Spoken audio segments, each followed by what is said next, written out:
Qu'ont en commun la Russie, le Zimbabwe et le Venezuela? Ils ont tous des dirigeants qui ont pensé qu'imprimer de l'argent de façon irresponsable était une bonne idée. Au final, cela finit toujours par un chaos total. C'est le chemin de l'hyperinflation sur lequel Poutine a désormais engagé la Russie. Inflation. Inflation, inflation, inflation, inflation. On ne peut pas simplement imprimer de l'argent, c'est l'économie de base. Et l'histoire nous le montre avec des exemples. Le gouvernement du Venezuela n'a même pas pu imprimer de la monnaie assez vite pour suivre l'inflation. Le dollar zimbabwéen ne vaut presque plus rien à cause de l'inflation. Et même avec ces exemples, Poutine continue d'imprimer de l'argent. Alors, comment cela va-t-il finir? Est-ce que cela se terminera par la chute de Poutine? Ou est-ce que cela se terminera par la chute de la Fédération de Russie? Avec l'économie russe, qui fait face à un effondrement imminent, Poutine vient tout juste de décider de créer plus d'argent à partir de rien, dans une tentative désespérée de gagner du temps. Il ne s'agit plus de bâtir un pays plus fort ou riche, mais de survivre par la tromperie. Il s'agit de maintenir son gouvernement en marche, de poursuivre sa guerre et de garder son peuple calme sous une pression économique écrasante. Ce qu'il a choisi d'ignorer, ce sont les dangers bien réels que représente l'injection de monnaie non garantie dans l'économie. Les mêmes dangers qui ont poussé les Zimbabwéens à acheter une seule miche de pain pour plus de 2 milliards de dollars il y a moins de 20 ans. Aujourd'hui, nous allons discuter de la façon dont la Russie a commencé à créer des milliers de milliards de roubles à partir de rien. Pourquoi cette solution va se retourner contre elle, et comment cela peut finir par affecter non seulement les Russes, mais aussi vous. Chaque rouble qu'il imprime lui achète un peu plus de temps et vole l'avenir des Russes ordinaires. Si vous pensez que ce message doit être entendu avant qu'il ne soit trop tard, cliquez sur « J'aime » et abonnez-vous. Cela aide à faire passer cette histoire au-delà de l'algorithme et à briser le silence du Kremlin. Avant d'aborder l'impression monétaire, rappelons brièvement ce qui a mené Poutine ici. Pour commencer, ce n'est un secret pour personne que l'économie russe ne fait pas que lutter, elle est en train d'étouffer. Les sanctions ont fermé l'accès aux technologies clés, aux capitaux étrangers et aux marchés occidentaux. Les usines s'arrêtent, faute de pièces. Les accords d'exportation s'effondrent. Même la Chine et l'Inde, alliés, ne peuvent de combler le vide quand remises et frais d'expédition absorbent les profits. Le pétrole, jadis pilier du budget russe, s'épuise. Le Brent reste sous le seuil de rentabilité. L'Oural se vend à un prix très bas. Les revenus ont chuté d'environ 20 à 27% ces derniers mois par rapport à l'année dernière, avec le seul mois de juillet, affichant une baisse de 27% sur un an, atteignant environ 787 milliards de roubles. L'Europe a presque cessé d'acheter du pétrole russe, et de nouveaux clients comme la Chine exigent des rabais déraisonnables. La guerre en Ukraine est un gouffre financier. Le budget militaire de la Russie pour 2025 a atteint un record post-soviétique, dépassant les 13 000 milliards de roubles. Le recrutement, l'équipement, la logistique et les indemnités versées aux blessés épuisent le trésor public. Des millions de travailleurs ont disparu, enrôlés dans la bataille ou fuyant le pays. Les usines, fermes et commerces sont épuisés et les réserves diminuent. Le Fonds national de richesse, le coussin d'urgence de la Russie, diminue rapidement et n'est plus qu'à environ 160 milliards de dollars, dont seulement 48,3 milliards sont réellement liquides. De plus, le gouvernement veut retirer 16 milliards de dollars cette année. Sans aucun doute, cela entraînera une augmentation du déficit budgétaire. Avec la baisse des revenus traditionnels et la hausse des coûts, le Kremlin est acculé. Quand il n'y a plus d'argent mais qu'il faut financer une guerre, il ne reste qu'un levier pour en créer. Beaucoup d'argent. C'est exactement ce que la Russie a choisi de faire. Alors, comment la Russie crée-t-elle cet argent? Il y a deux méthodes que la Russie utilise. La première méthode n'implique pas de relancer de vieilles presses, même si l'effet est similaire. Je vais expliquer le processus. Le gouvernement vend des obligations, des promesses de rembourser plus tard avec intérêt. Les banques achètent ces obligations souvent grâce à des prêts de la Banque centrale. La Banque centrale crée cet argent numériquement, l'ajoutant à l'économie sans nouveaux biens ni croissance. C'est comme écrire un chèque, en espérant que quelqu'un d'autre le couvrira un jour. Début 2025. Le ministère des Finances a vendu 1,8 billion de roubles d'obligations, surtout à des banques soutenues par la Banque centrale. L'injection totale pour 2025 est estimée entre 13 et 15 billions de roubles principalement pour financer la guerre et combler les déficits budgétaires. Il n'appelle pas cela de l'impression monétaire à proprement parler. Les responsables utilisent des termes comme financement ou soutien budgétaire, car admettre qu'ils créent de la monnaie pourrait susciter la peur. Si les gens ou les marchés perdent confiance dans le rouble, ils pourraient s'effondrer. Ils présentent cela comme des ventes d'obligations normales, mais les chiffres révèlent la vérité. La masse monétaire a augmenté de 19,2% de janvier 2024 à janvier 2025, et en mai, elle était encore en hausse de 15,4% sur un an. C'est de la création monétaire, tout simplement, et c'est tout ce qui soutient la Russie pour l'instant. Des rumeurs récentes indiquent que la Russie envisagerait d'imprimer une grande quantité de roubles en billets, pas seulement sous forme numérique. Cela nous mène à la seconde méthode, plus directe. La Russie exécute sa manœuvre économique suicidaire. Des documents piratés par des groupes ukrainiens prétendent qu'Elvira Nebiulina, directrice de la Banque centrale russe, a autorisé l'impression de 15 000 milliards de roubles en 3 mois. Cela représente plus d'un tiers du budget russe. L'ordre serait adressé à Goznak, qui imprime la monnaie. Pour donner un contexte, la Russie imprime généralement seulement entre 5 et 10 milliards de dollars en espèces par an, et l'ensemble de son économie est évalué à environ 2000 milliards de dollars de produits intérieurs bruts.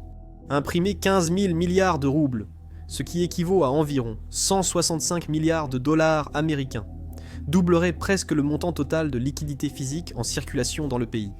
Si c'est vrai, la Russie ne crée pas seulement de l'argent en secret, elle imprime massivement des billets. Les experts redoutent une hausse rapide des prix et un rouble plus faible. La Banque centrale n'a pas confirmé la fuite, mais les détails font sensation. Cela montre que la Russie manque d'options et prend des mesures extrêmes pour soutenir son économie. Au final, que ce soit par le biais d'obligations ou de ses presses à imprimer supposées, l'approche reste trompeuse et n'est qu'une solution à court terme. Et il y a une bonne raison pour laquelle Poutine et ses sbires cachent ses actes au public de cette manière. Admettre la création aléatoire de monnaie pourrait provoquer la panique. Si les Russes savaient que leurs roubles étaient créés sans réelle valeur derrière, ils pourraient cesser de faire confiance à la monnaie. Les gens pourraient commencer à thésauriser des dollars ou des biens, et les entreprises pourraient se retirer. Savoir que leurs économies de toute une vie pourraient perdre de la valeur du jour au lendemain provoquerait une émeute, et une perte de confiance pourrait faire s'effondrer l'économie très rapidement. Utiliser obligations et prêts bancaires semble normal, non désespéré. Pourtant, les signes sont clairs. L'inflation atteint 9,4% cette année, malgré une hausse des taux d'intérêt à 21% par la Banque centrale. Ils ont réduit les taux à 18% en juillet, pensant stabiliser les prix, mais cela reste très élevé. La ruse des obligations permet de gagner du temps, mais c'est comme colmater un bateau qui coule avec du ruban adhésif. L'eau continue d'entrer, et cette solution ne tiendra pas éternellement. En fait, le gouvernement est tellement inquiet que la population découvre la vérité, qu'il est allé jusqu'à restreindre de plus en plus l'accès aux statistiques gouvernementales essentielles, y compris les données économiques, démographiques et criminelles, alors que les inquiétudes grandissent face à un possible ralentissement économique. Poutine veut toujours plus d'argent, ce qui inquiète ceux qui suivent l'économie russe. Pourquoi ? Eh bien, la guerre est la principale raison. C'est une machine qui a constamment besoin d'argent pour continuer à fonctionner. Les soldats ont besoin de salaire. L'équipement doit être remplacé, et les approvisionnements doivent continuer d'arriver. Le budget de la défense 2025 est colossal, sans lui il s'effondrerait. Réduire les dépenses pourrait faire reculer en Ukraine, où chaque avancée coûte des milliards. En ce moment, le conflit est une lutte brutale, où chaque petite avancée nécessite plus de troupes et d'équipements. Les estimations suggèrent que la Russie dépense entre 1 et 2 milliards de dollars par mois, rien que pour les opérations sur la ligne de front. Couper les fonds empêcherait de payer les soldats, d'utiliser les chars et paralyserait l'effort. Ce n'est pas seulement une défaite militaire, c'est un désastre politique. Poutine a construit son image sur la force et la résilience.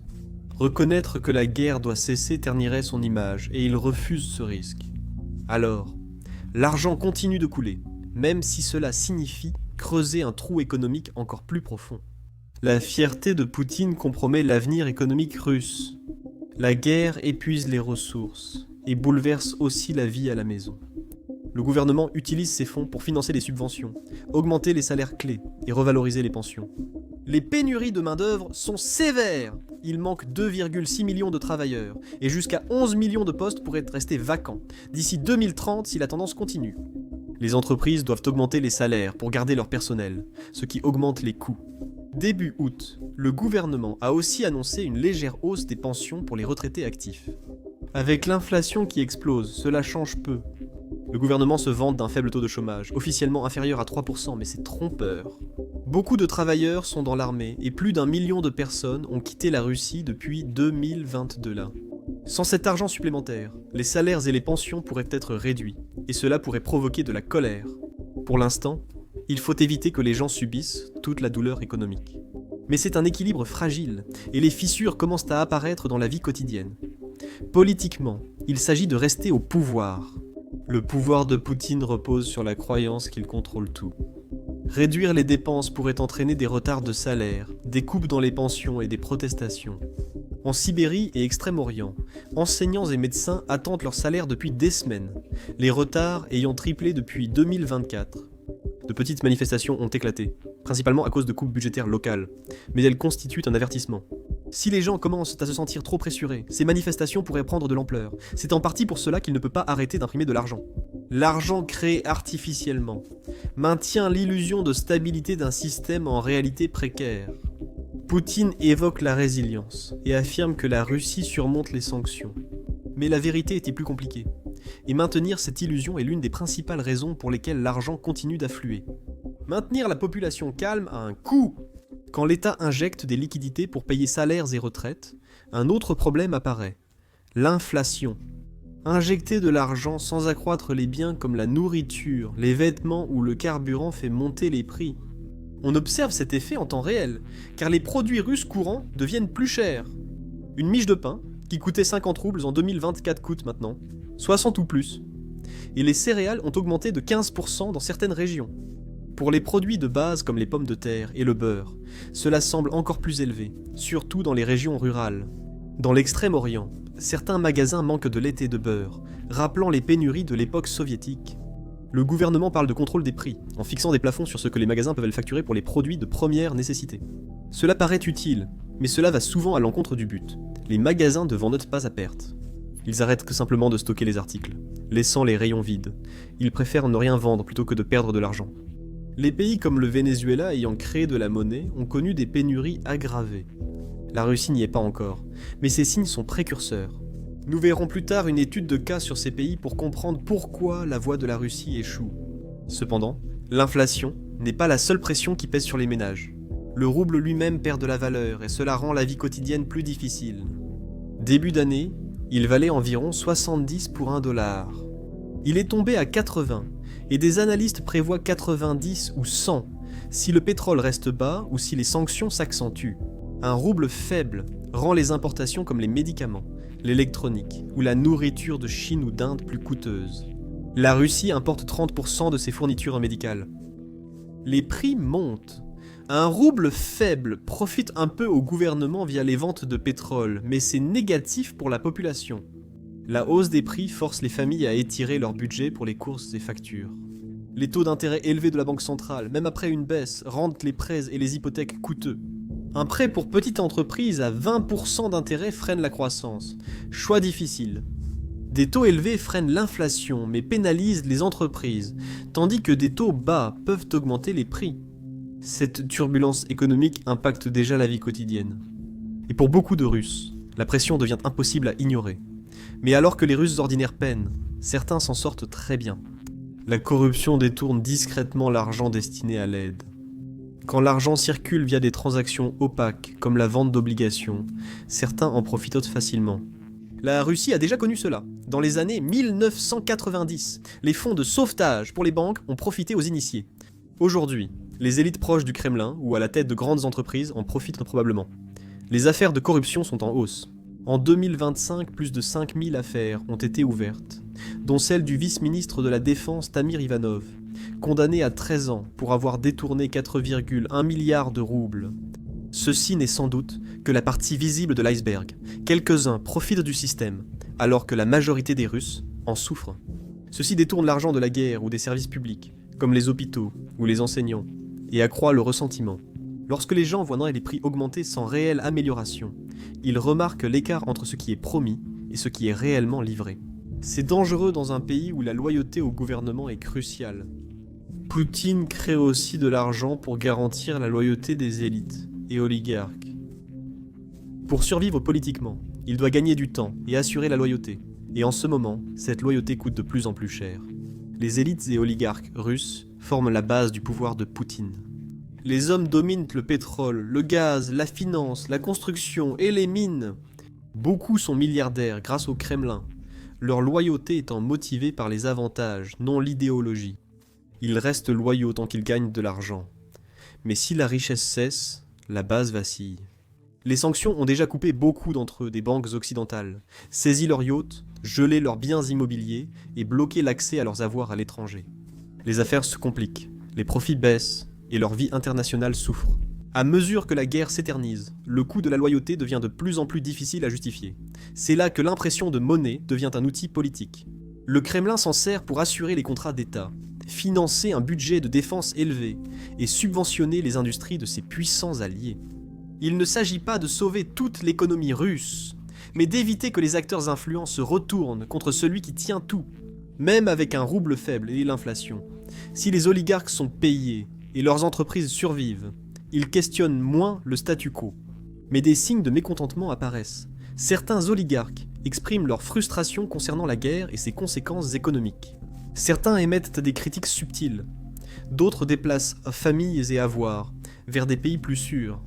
Il y a même eu des rapports discrets et des fuites suggérant que certains membres de l'élite cherchent une porte de sortie, non seulement de l'économie, mais aussi de Vladimir Poutine lui-même. Et c'est là le véritable danger. Si l'élite juge Vladimir Poutine trop risqué, la pression interne pourrait augmenter. Il en est conscient. C'est pourquoi il fait tout ce qu'il faut pour garder le contrôle. Il préfère inonder l'économie de roubles, plutôt que de laisser son emprise sur le pouvoir se relâcher. Il sacrifie la stabilité économique pour financer l'armée, assurer la loyauté des services de sécurité et satisfaire les oligarques. Dans la Russie de Poutine, préserver le pouvoir politique passe avant la préservation de la santé économique. S'il faut imprimer des milliers de milliards pour retarder la trahison et empêcher un coup de palais, il le fera. Les effets à long terme sur l'économie russe lui importent peu. La vraie question est de savoir combien de temps cette stratégie peut tenir, et si quelqu'un dans son entourage aura le courage d'y mettre fin avant que tout ne s'effondre. Fait incroyable, selon les cas précédents, cela pourrait arriver bientôt. Lorsqu'il s'agit d'imprimer de l'argent ou d'en créer, l'histoire ne chuchote pas, elle crie. Nous avons vu les effets lorsque les gouvernements recourent à la planche à billets pour résoudre des problèmes structurels. Prenez le Zimbabwe entre 2007 et 2008. Le pays était déjà secoué par des années de mauvaise gestion économique, de corruption et de sanctions internationales.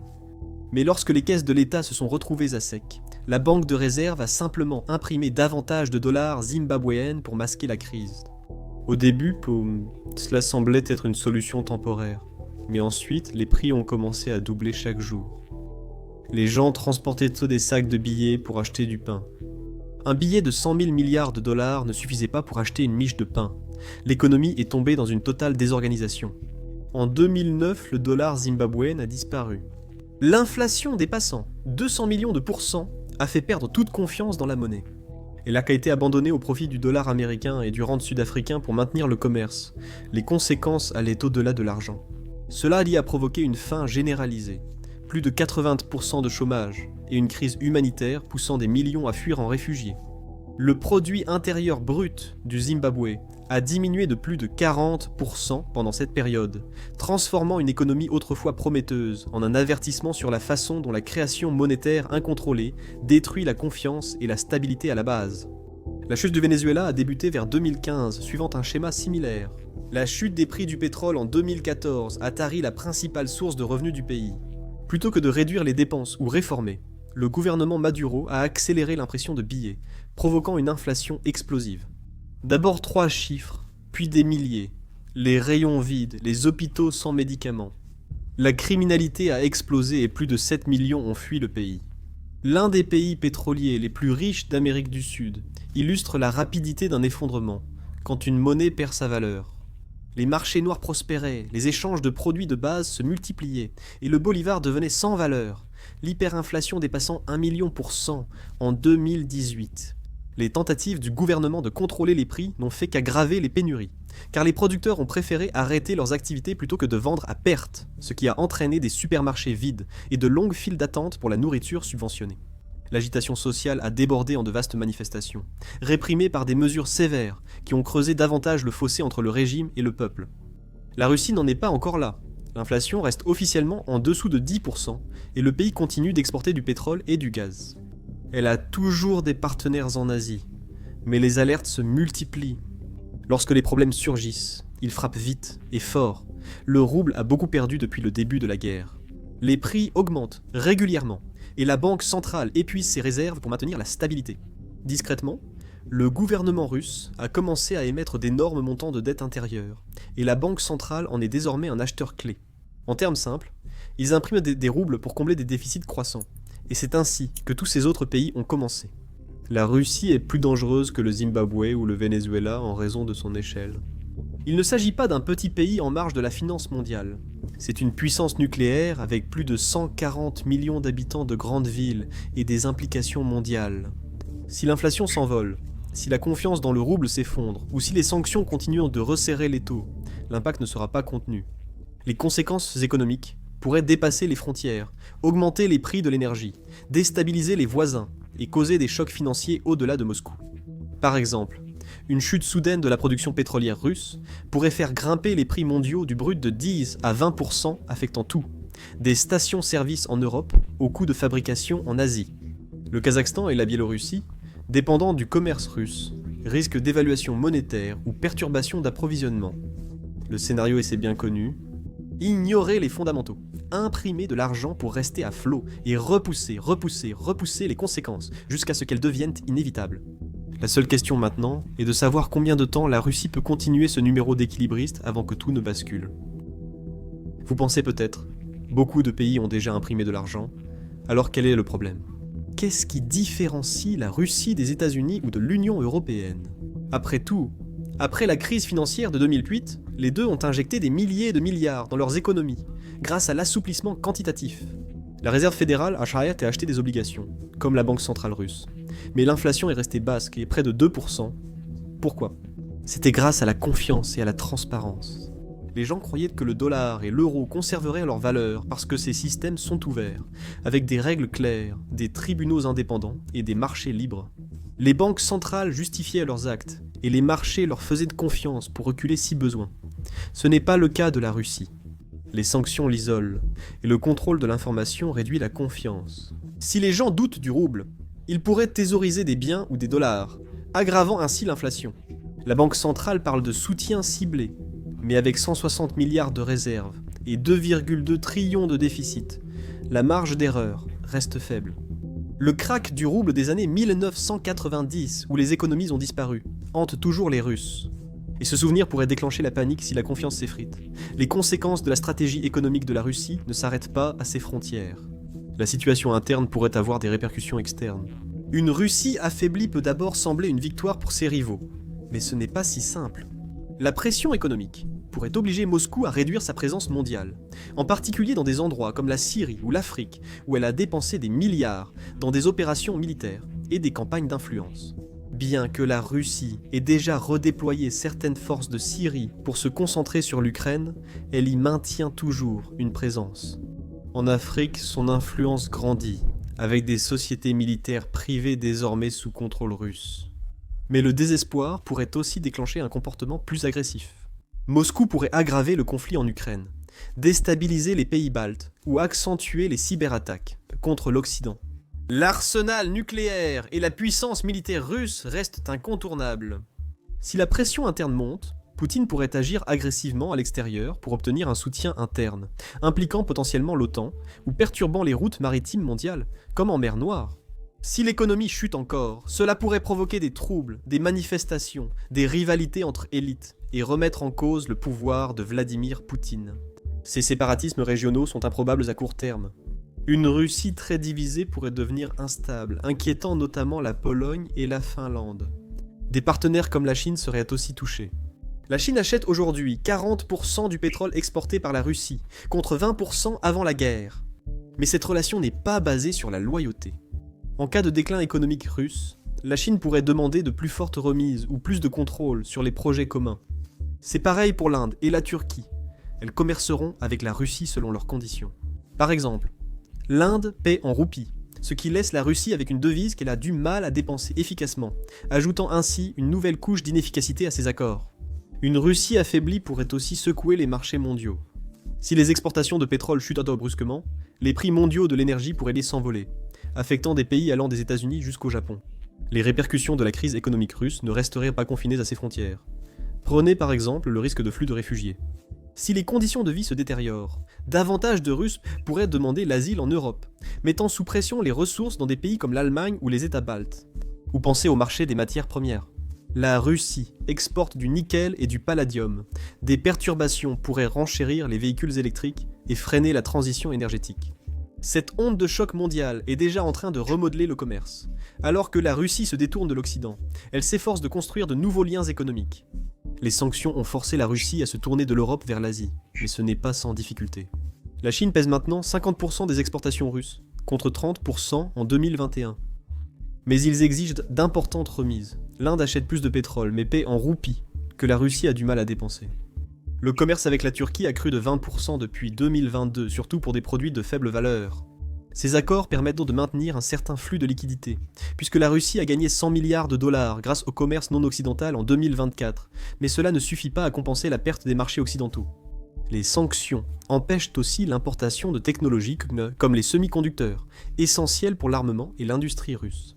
La production nationale couvre 30% des besoins technologiques, et les alternatives via le Kazakhstan sont lentes et coûteuses. Cette course aux échanges montre la résilience de la Russie, mais aussi ses limites. De nouveaux partenaires aident, mais ils ne peuvent pas remplacer complètement l'ancien système. Ce pivot a profité à certains secteurs comme l'agriculture grâce à la demande asiatique, mais l'industrie souffre de pénuries, accentuant les inégalités en Russie. La stratégie de Poutine vise la survie après un effondrement, pas la paix ou la prospérité. Chaque politique, chaque rouble imprimé, chaque sacrifice de la stabilité à long terme est fait dans un seul but, tenir bon. Mais aucun régime ne défie la gravité toujours. Le danger n'est pas seulement que la Russie dérive vers une crise, non, c'est que personne au sein du Kremlin ne semble prêt ou capable de changer de cap. Tous les leviers pouvant atténuer le choc servent à le retarder, rendant l'impact final plus violent et imprévisible. La dette croissante, la baisse des réserves et la pression sur l'emploi annoncent un point critique où un léger choc, comme la baisse du pétrole ou une mauvaise récolte, peut accélérer la chute. Quand ce moment viendra, il ne sera pas spectaculaire, mais surviendra discrètement puis soudainement. Un gel du marché, une ruée sur les banques, une mutinerie silencieuse, un discours télévisé qui signale que les choses sont allées trop loin. Ce ne sera pas seulement l'économie qui s'effondrera, mais aussi le mythe du contrôle ayant uni le système de Poutine pendant des décennies. Le monde ne restera pas passif, il réagira. Des réajustements débuteront et d'anciens ennemis saisiront leur chance.